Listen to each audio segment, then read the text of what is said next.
Assalamualaikum warahmatullahi wabarakatuh. Waalaikumsalam. Pada kesempatan kali ini kita akan berbicara tentang keterlibatan Front Pembela Islam di dalam aksi-aksi terorisme, khususnya belakangan ini. FPI itu dia menganggap bahwa mereka itu bagian daripada Ahlus Sunnah wal Jamaah, ya kan?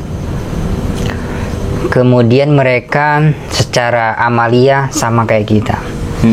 Tapi kok bisa gitu loh? Secara politik mereka itu lebih dekat dengan kelompok radikal teroris. Ini ada problem apa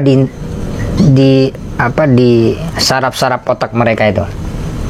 Jadi begini, kalau saya lihat itu kok bisa gitu loh FPI ini terlibat dalam aksi-aksi teror gitu loh. Dan Pak Ansad Mbae dan Pak Benny Mamoto itu pernah mengatakan bahwa ada 13 orang 37 ex-FPI yang terlibat dalam aksi terorisme. Jadi saya kira kalau kita melihat fakta ini real, nyata di depan kita bahwa FPI itu adalah teroris gitu. Katakan seperti itu. Yang disebut teroris itu sebetulnya, kalau saya memahami teroris, Gus Makmun, saya memahami teroris itu bukan hanya sebatas aksi teror yang dia buat ya. Oh, istilahnya yang tidak sekedar berbentuk fisik. Ya, tidak sekedar berbentuk fisik. Tetapi juga paham yang menteror paham lain gitu loh. Jadi tidak menerima kebenaran pada orang lain nih ceritanya nih. Tidak menerima paham orang lain. Mungkin pemimpinnya itu pernah bermimpi mendapat mandat dari Tuhan mungkin. Sepertinya seperti itu ya. Seperti itu. Karena begini, dulu itu ada di salah satu kitab. Kemudian kitab ini dikomentarin oleh salah satu simpatisan daripada kelompok Hizbut Tahrir. Dia menulis, kenapa Hizbut Tahrir itu harus didirikan oleh Taqiyuddin An-Nabhani. Iya, kenapa itu? Kemudian dia mulai berspekulasi. Dia mengatakan bahwa ini merupakan perintah dari Allah melalui mimpinya. Mudah itu ya? Semudah itu mereka mengatakan. Nah, tetapi kalau kita mengkanter tulisan itu, mereka akan bilang itu bukan referensi primer yang dikeluarkan oleh Hizbut Tahrir. Mereka ini kan selalu begini. Jadi misalnya kita mengkanter orang-orang secara personal dari kelompok FPI, mereka akan bilang itu kan bukan tindakan atau narasi yang resmi dikeluarkan oleh FPI. Jadi mereka selalu begini. Nah, jangan-jangan FPI juga seperti itu. Bisa jadi. Contoh kasus lah, misalkan Baginda besar Rizik Syihab itu katanya dimimpikan oleh Habib Umar Al-Hafidh. Berapa kali lah itu mimpinya itu, sehingga hoaxnya itu banyak banget gitu kan. Dan itu banyak sekali diklarifikasi sama murid Habib Umar gitu loh. Dan juga Habib Umarnya jelas ada videonya itu loh. Dan menentang bahwa Habib Umar tidak bermimpi tentang Rizik gitu loh. Nah, ini kan sebuah pseudoscience atau semacam pembohongan publik juga, pembohongan pengetahuan juga intinya. بالنسبة للرؤيا فما سمعت عنها إلا الآن ما رأيت شيئا من ذلك ونحن نسأل الله يجمعنا برسول الله يرزقنا متابعته ويرزقنا محبته ولا يفرق بيننا وبينه ويحشرنا في زمرته.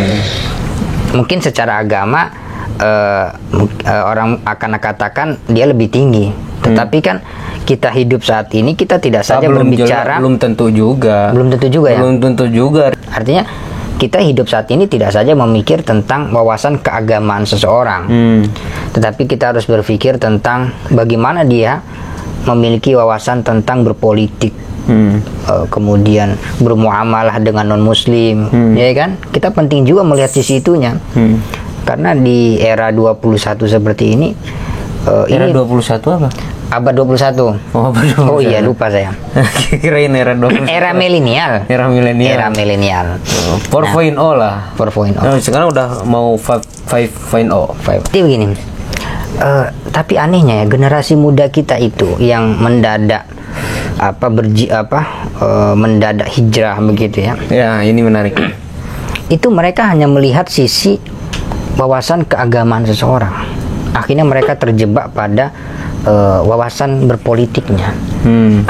Karena memang di dalam kitab-kitab yang menjadi atau buku-buku yang menjadi rujukan mereka itu, kalau kita baca-baca, itu memang tidak ada ajaran atau pemahaman tentang kesatupaduan antara agama dan negara. Dalam ajaran mereka? Iya, dalam doktrin-doktrin mereka. Jadi mereka itu dibuka di ajaran mereka itu sudah kontra terhadap pengendali atau driver negara. Dan mungkin dalam arti yang ente sebut itu tidak ada kesatuan itu dengan negara yang di Indonesia. Mungkin kalau negara versi dia misalkan khilafah ya mungkin ada tetap kesinambungannya gitu loh. Dan kira-kira menurut Habib Dikri, Habib Dikri, apakah itu yang menjadi soal utama generasi muda bisa terkena virus ya, baik dari kelompok EPI atau kelompok HTI atau kelompok radikal teroris lainnya? Karena saya rasa itu seperti kayak orang belajar agama tetapi tidak melihat berbagai macam sisi. Oke, iya. Kalau saya melihat ini kan dalam istilah kuno itu, istilah orang-orang intelektual dulu menyebutnya Islam anyaran atau newbie dalam bahasa agak keren milenial sekarang itu newbie. Nah, ini Islam newbie ini ketika mereka misalkan ada seorang preman terus tiba-tiba misalkan ente preman nih, tapi gak cocok juga sih ente preman ya. Gue cocoknya dai. Iya. Nah, misalkan ada seorang preman, tiba-tiba ada seorang ustadz menepuk pundak dia, ayolah tobat, jangan bermaksiat terus. Terus preman itu berpikir sehingga ia tobat dan mengikuti ustadz itu. Dan semua yang dia ikuti, dia anuti, apa yang ada dalam ustadz itu dia ikuti. Itu fanatik lah, katakan seperti itu. Terjadilah sebuah, kalau dalam istilah psikologis itu cultural shock gitu, atau rebound Islam dikatakan seperti itu. Orang yang mendadak tiba-tiba menjadi Islam banget gitu loh. Nah, itu orang yang Islam mendadak ini gitu kan, itu pasti cenderung fanatis gitu.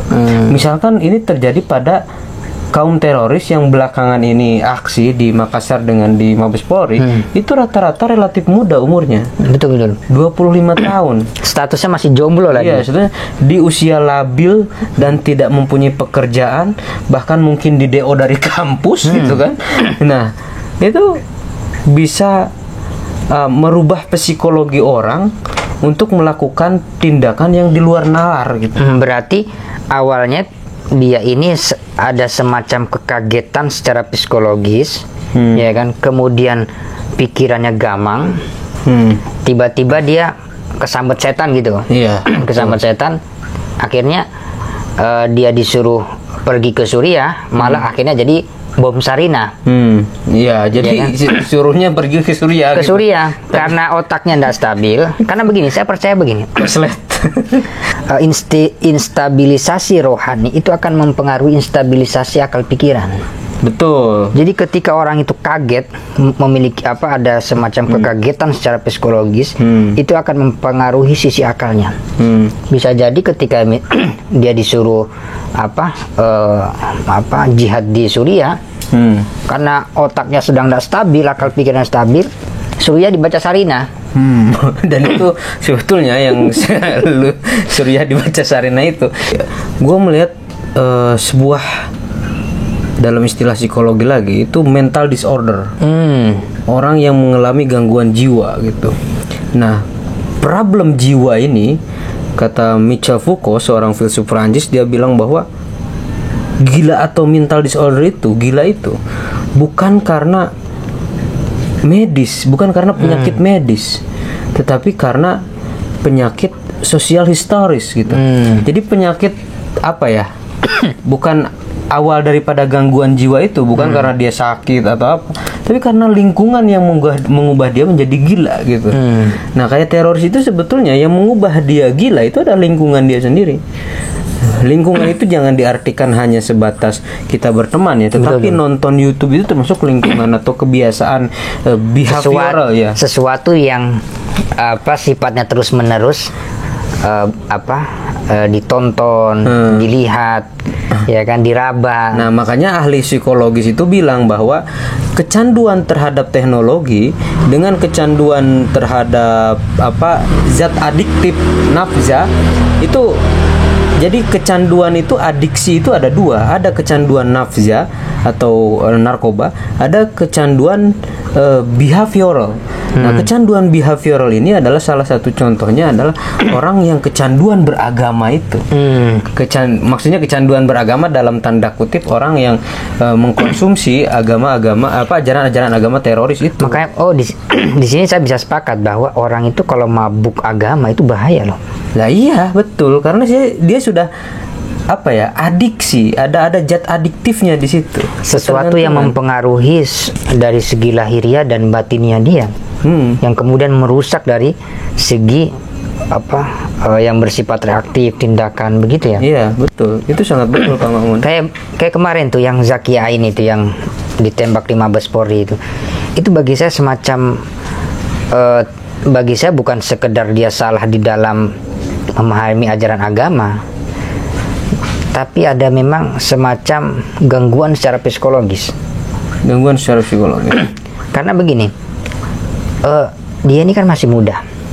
Yang kalau kita baca suratnya itu kan dia setiap hari atau di dalam rutinitas dia masih meminta duit atau segala sesuatu dari orang tua maupun keluarga dia.